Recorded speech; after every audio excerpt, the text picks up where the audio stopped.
ഹലാലാക്കാൻ വേണ്ടി ഞാൻ തൈമം ചെയ്യുന്നു.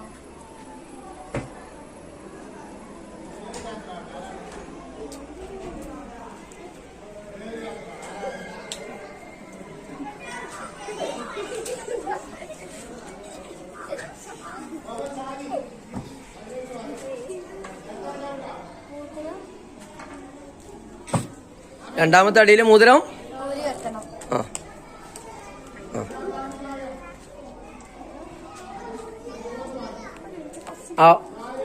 ആ പർദ്ദ ഒന്ന് കയറ്റി വെച്ചു കൊടുക്ക. ആയിക്കോട്ടെ.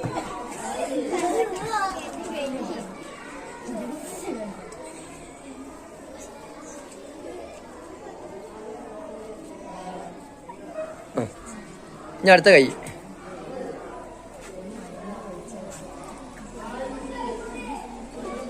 ഇപ്പൊ എത്ര തവണ ആയി?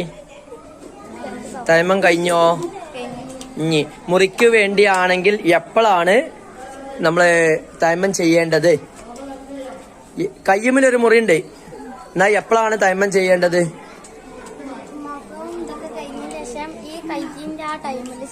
ആ ടൈമിന്റെ സമയത്ത്. തൈമം ചെയ്ത് കഴിഞ്ഞാൽ എന്താ ചെയ്യേണ്ടി? ബാക്കിയുള്ള ഭാഗമാണോ അല്ല തൽക്കൊന്നും ഒന്നും ഉണ്ടാക്കാണോ വേണ്ടത്? ബാക്കിയുള്ള ഭാഗം ഒന്നും ഉണ്ടാക്കുക. ഇനി ആർക്കും സംശയം ഉണ്ടോ? തൈമം ആരും എടുക്കാനും തയ്യാറല്ലേ? ആണോ?